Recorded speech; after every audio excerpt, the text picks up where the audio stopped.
Salam alaikum, j'espère que vous allez bien. Donc on est dans la partie 2 de, du Ramadan, 30 jours, 30 leçons. Nous nous étions arrêtés à la leçon 19, donc la faiblesse est humaine. Donc tomber est humain, mais se relever, c'est normal, c'est spirituel et c'est obligatoire. Il faut jamais abandonner, même si c'est compliqué. C'est Jihad al-Nafs, justement. C'est super compliqué, mais il faut jamais abandonner et toujours demander à Allah de l'aide et demander pardon. Leçon 20. Je ne peux pas tout contrôler. On passe notre vie à vouloir tout maîtriser.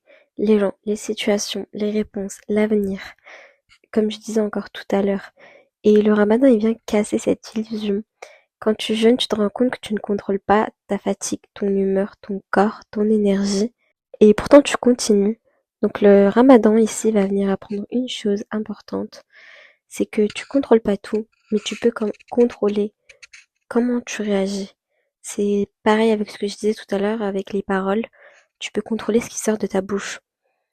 Euh, donc tu peux pas empêcher une épreuve, mais tu peux choisir de la rendre dure ou moins dure.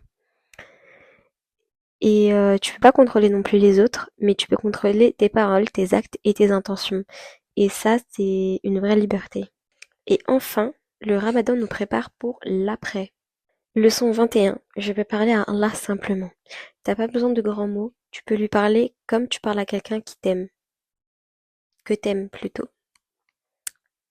Donc, essaye d'utiliser ces noms, essaye de les apprendre aussi, c'est très important pour pouvoir faire tes doigts avec le bon nom, car il a 99 noms, comme tu le sais.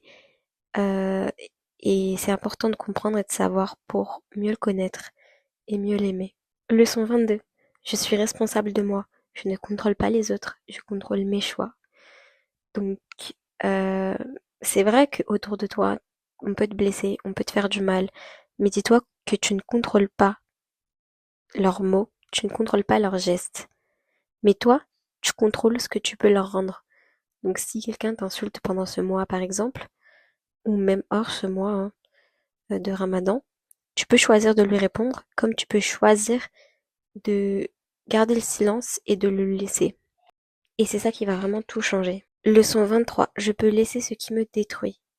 Les habitudes toxiques, les relations toxiques et les pensées toxiques. Les habitudes toxiques, ici par exemple, ça serait toutes, tous les péchés que tu as pris l'habitude de faire, mais habituellement. Genre vraiment, c'est une habitude pour toi de faire ça. Comme par exemple sortir avec des écouteurs. Je le faisais beaucoup avant, maintenant moins. J'ai remplacé ça par de l'istighfar et ça me permet de canaliser pardon, mes émotions. Parce qu'il faut savoir que quand je sors dehors sans mon casque, c'est un vrai raffut dans mon cerveau. Je sais pas, je me sens pas bien. Peut-être que d'autres personnes sont comme moi. Et privilégier le istighfar, ça m'a aidé, ça vraiment, dans ce cas-là. Ça m'a aidé vraiment. Donc, délaissez l'habitude toxique de mettre vos écouteurs et d'écouter de la musique.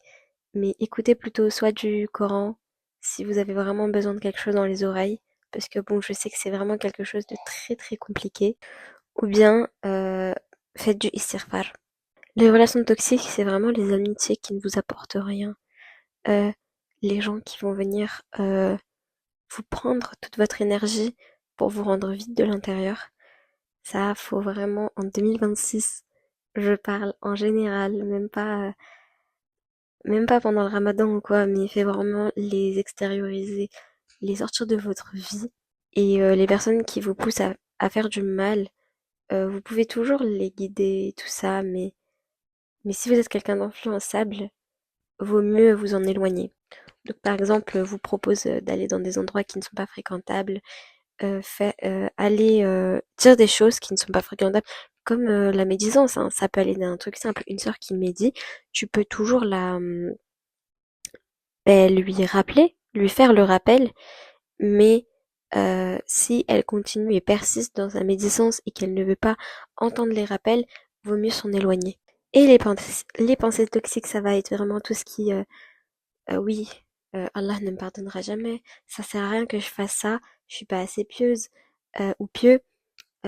on a tous des pensées comme ça et c'est vraiment horrible. Moi-même, moi la première, hein, je me dis par exemple, je me dis des choses comme pendant le Ramadan, oui, je peux pas faire ça parce que bon, je le fais pas hors Ramadan, mais non, il y a un début à tout. Il y a un début à tout. Et, euh, et vraiment, n'hésitez pas à faire des choses, même que vous faisiez pas hors Ramadan, donc des adorations que vous ne faisiez pas hors Ramadan. Ça pourrait vous donner une habitude et de le faire constamment, c'est super, super, super bien. Leçon numéro 24. Le temps est un trésor. On a une sourate complète sur ça, donc sourate al-Asr, c'est ça, si je dis pas de bêtises encore une fois. Al-Asr, innal insana lafi khusr. Donc chaque jour perdu ne revient pas en fait. Et profitez de ce mois. Les journées sont courtes, comme vous pouvez le voir. Plus on avance dans le temps, plus les jours se raccourcissent, plus on a le temps de faire de choses, surtout avec nos obligations entre guillemets de la vie, c'est compliqué. Faites-vous un planning, genre vraiment vous perdez rien à vous faire un planning. Faites-vous un planning, ne perdez pas de temps dans tout ce qui est cuisine, vraiment pour les mamans, etc. Je parle dans tout ce qui est cuisine, préparation, etc. Ça, c'est vraiment, voilà, il y a des organisations où tu peux gagner du temps justement. Privilégier le Coran, privilégier les adorations, mais à tout bout de champ, genre vraiment, même si vous êtes occupé par exemple à faire autre chose, le ménage par exemple, parce que bon, le ménage c'est quelque chose qu'on fait tous les jours en tant que ce soit un homme ou une femme, c'est quelque chose qu'on fait tous les jours. Et donc, euh, et donc voilà, même pendant que vous êtes en train de faire votre ménage, faites votre istighfar. Écoutez une sourate, faites votre istighfar. Euh, Demandez pardon à Allah. Le temps vraiment, c'est quelque chose qui nous est donné comme un trésor. Parce que lorsqu'on va mourir, le sablier se sera écoulé, ça sera vraiment trop tard. Donc ça servira à rien même de supplier pour revenir, pour faire des bonnes œuvres. Donc autant en profiter maintenant, faire des bonnes œuvres maintenant. Allah nous a donné un cadeau qui est le Ramadan. Nos bonnes actions sont multipliées. C'est quelque chose c'est une miséricorde, c'est une rahma. Et c'est quelque chose dont on doit saisir l'opportunité et pas faire n'importe quoi. Et donc bien gérer notre temps. Leçon 25. Le bien ne disparaît jamais, même discret, même invisible. Tout ce que vous faites de bien vous reviendra un jour ou l'autre, que ce soit sur cette terre ou dans l'au-delà. Donc, si tu désespères, tu te dis, oui, tout ce que je fais, ça sert à rien, je suis gentil, je fais ça, je fais ça, je fais ça, ça sert à... Non, ça sert parce que Allah inscrit euh, dans ton livre toutes ces choses et c'est un bien. C'est quelque chose que tu vas retrouver Yawm al-Qiyamah et tu vas vraiment, ça va vraiment te faire plaisir de revoir ces actions-là à ce moment-là. Leçon 27. L'équilibre est une sagesse. Ni trop dur, ni trop laxiste. Comme on dit, il faut jamais être dans l'extrême ou être dans le laxisme. C'est important de connaître notre juste milieu. Et donc, surtout là, pendant ce ramadan, savoir que ben, il faut pas non plus aller dans l'extrême concernant toutes nos adorations parce que ça peut être très compliqué et la chute, elle peut être super lourde. On peut carrément abandonner ces adorations, ces actes d'adoration donc. Autant être constant et faire des petites choses, des petits pas et ne pas aller dans l'extrême et ni dans le laxisme en ne faisant rien. Et ça, c'est dans tout. Que ce soit, par exemple, manger le soir. Donc, faut pas être non plus dans l'extrême à manger beaucoup, beaucoup, beaucoup, beaucoup, beaucoup, ni dans le laxisme à ne rien manger du tout. Il faut savoir manger euh, à sa faim, certes, mais pas en remplissant non plus son ventre beaucoup. C'est pareil pour le sommeil, donc faut pas trop dormir pendant le ramadan. Donc il y en a, je sais, qui dorment toute la journée, ça les aide à passer la faim, mais c'est pas ça le ramadan. C'est pas dormir toute la journée, mais il faut pas non plus ne pas dormir du tout et faire que des adorations. Parce que bon, je pense que pour faire des adorations, il faut avoir de l'énergie. Donc dormir, ça dépend de votre sommeil à vous. Voilà.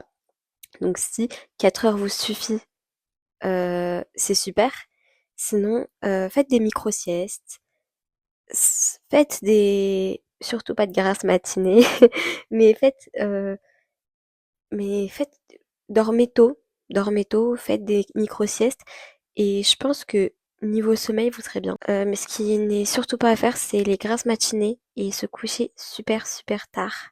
Bon, je sais que à ce moment-là, il y a le tarawih, pour les hommes surtout. Peut-être les prières surrogatoires, faire des nuits blanches pour prier surtout, bah, après on va arriver à Laylatul Qadr, etc.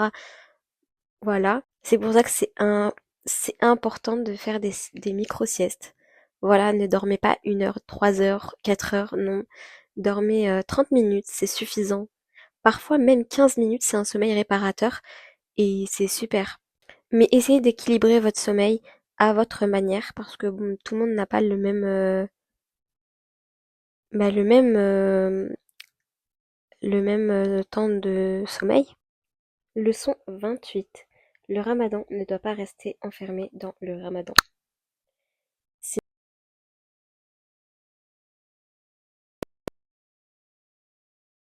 Faut perdurer les adorations et c'est important vraiment que tout ce que vous faisiez pendant le ramadan reste aussi après.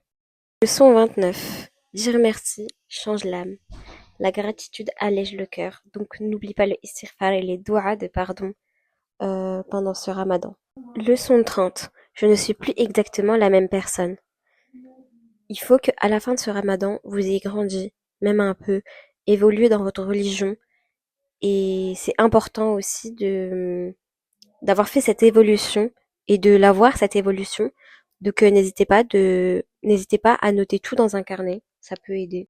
Alors, le ramadan, ce n'est pas juste la fin, c'est une école intérieure. C'est un mois pour réparer, pour ralentir, pour comprendre. Si on garde ne serait-ce qu'une leçon, alors le ramadan a réussi. Je vous souhaite un ramadan doux, un ramadan vrai, un ramadan qui laisse une trace dans vos cœurs. Qu'Allah accepte nos efforts, même imparfaits, et qu'il nous aide à garder ce qu'on a appris même après. Prenez soin de vous et à très bientôt pour un prochain podcast. Salam alaikum.